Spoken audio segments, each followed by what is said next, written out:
వెంకటేశ్వర వైభవోత్సవాల్ని ఎంతో భక్తి ప్రపత్తులతో శ్రీ శాగంటి సత్సంగం కాకినాడ వారు ఆ కాకినాడలోనే తిమ్మాపురంలో ఉన్న శ్రీమతి ఆకొండి లక్ష్మి స్మారక గోశాల ప్రాంగణంలో నిర్వహించడం జరిగింది. అయితే ఇందులో గొప్ప విశేషం ఏమిటంటే ఉత్సవం 3 రోజులు జరగడమే కాదు, వెంకటేశ్వర స్వామి వారికి తులసి దళాలు మహాప్రీతి కనుక ఏకేన తులసి మాత్ర దళేనాపి నరోత్తమ పూజయేత్ భక్తిభావేన తంరక్షామితి మత్పణః అని ఆయన ప్రతిజ్ఞ. కాబట్టి భక్తితో ఒక్క తులసి దళం సమర్పించినా నేను ప్రీతి పొందుతానని చెప్పారు. కాబట్టి దీని కొరకు ప్రత్యేకం కడియం నుంచి తులసి మొక్కలు తీసుకొచ్చి గోశాల ప్రాంగణంలో ఒక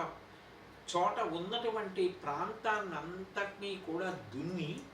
అక్కడ తీసుకొచ్చి సారవంతమైనటువంటి మన్ను, దానితో పాటుగా గోమయం గోమూత్రం కలిపి దాదాపుగా 400 నుంచి 500 తులసి మొక్కలను వేసి 1 నెల 15 రోజుల పాటు ప్రతిరోజు కార్యకర్తలు భక్తులు నీళ్లు పోసి శ్రద్ధాభక్తులతో ఆ మొక్కల్ని పెంచారు. ఉత్సవాలు ప్రారంభమయ్యే వేళటికి అవి పెద్ద పెద్ద దుబ్బులుగా ఆకుపచ్చటి దళాలతో అంత అందంగా తయారయ్యాయి. ఈ ఉత్సవాలు ప్రారంభమైన తర్వాత జనవరి 25వ తారీఖు ఆదివారం నాడు ఎవరైతే ఈ ఉత్సవాలలో యజమానులుగా ఉన్నారో ఆ భక్తులే కొంతమంది అక్కడికి వెళ్ళి తులసి చైనం చేసి ఈ పాత్రలలో తులసిని అంతటినీ పట్టుకొని మంగళవాద్యాలతో ఉత్సవం జరుగుతున్న ప్రాంతానికి తీసుకొచ్చారు. శ్రీ వెంకటేశ్వర అష్టోత్తర శతనామావళి ఒకసారి చెప్తే అన్ని తులసి దళాలు పూజ చేయడానికి సరిపోదు. కాబట్టి అదే వెంకటేశ్వర అష్టోత్తర శతనామావళి మళ్ళీ మళ్ళీ చెప్తూ ఉండగా ఆ తులసిని అంతటినీ కూడా స్వామివారికి ఆ రోజున పూజ చేస్తే అంత కష్టపడి భక్తులు పెంచిన తులసి చెట్ల నుంచి వచ్చిన తులసి దళాలు ఆయనకి పీఠం మించి నాభి పర్యంతం అంతెత్తు వరకు అవి పూజింపబడితే అసలు భక్తుల యొక్క ఆనందం వర్ణనాతీతం. అనేక చోట్ల ఉత్సవాలు జరుగుతాయి, కానీ ఇలా నెల 15 రోజుల ముందు నుంచి తులసి చెట్లు వేసి పూల చెట్లు వేసి నీళ్లు పోసి పెంచి పెద్ద చేసి కోసి తెచ్చి పూజ చేయడం అన్నది ఇక్కడ జరిగిన వెంకటేశ్వర వైభవోత్సవాల్లో అపురూపమైనటువంటి ఘట్టం. అట్లాగే ఈ ఉత్సవాల్లో ఈ తులసి పూజ జరిగిన తరువాత మంగళహారతి ఇచ్చి భక్తులందరూ కొద్దిగా దగ్గరగా వచ్చి స్వామిని దర్శనం చేసుకునేటప్పుడు ఆ తులసితో విరాజమానుడైన శ్రీ వెంకటేశ్వర మూర్తిని ఆపాదమస్తకం చూసి పరమానందపడిపోయారు. ఇప్పుడు మీరందరూ కూడా ఆ విషయాలన్నిటినీ కూడా దృశ్య రూపంలో చూసి సంతోషిద్దురు. కానీ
नमः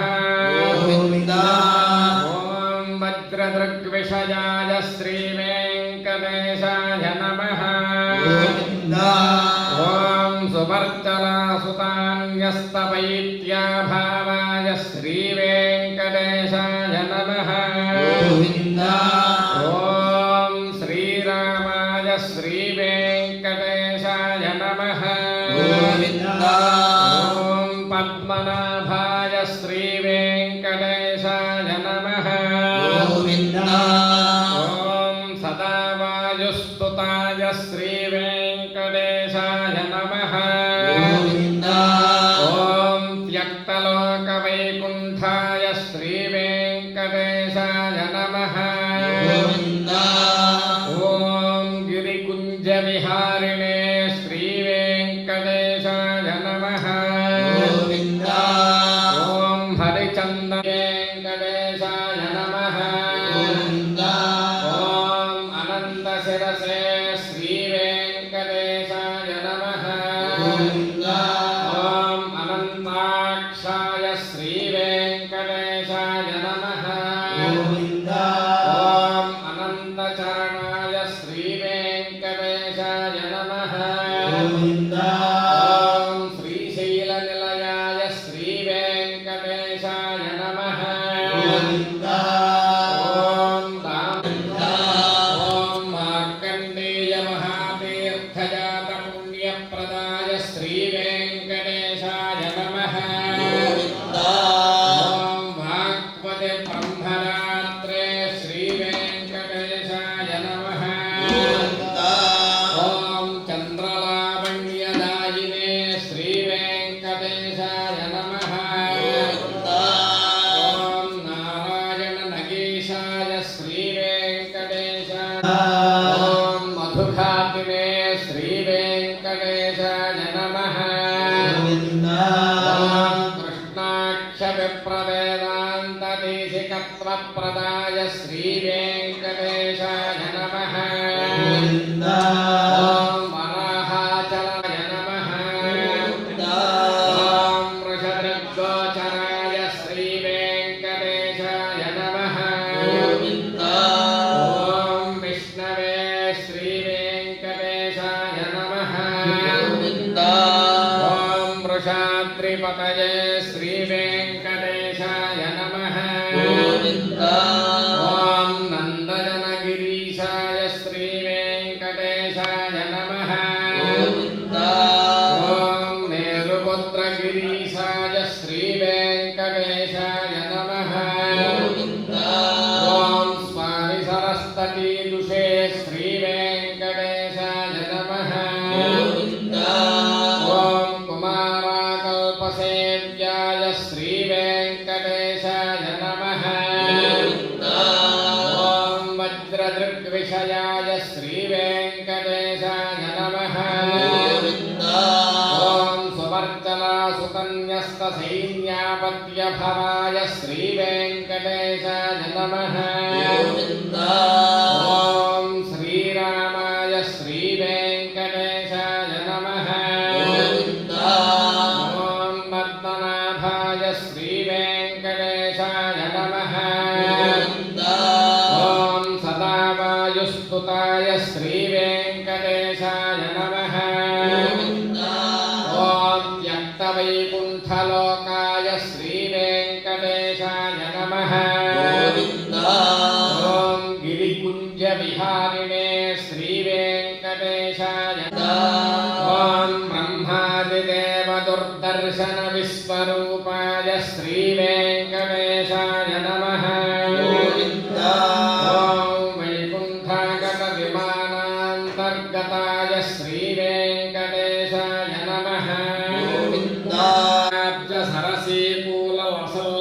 सरसीकूलवसल्लक्ष्मीकृततपस्विने श्रीवेङ्कटेशाय नमः गोविन्द ॐ वसल्लक्ष्मीकरान् भोजदत्तकल्हारकस्रजसे श्रीवेङ्कटेशाय नमः गोविन्द ॐ सालग्रामनिवासाय श्रीवेङ्कटेशाय नमः गोविन्द ॐ सुखदृग्गोचराय श्रीवेङ्कटेशाय नमः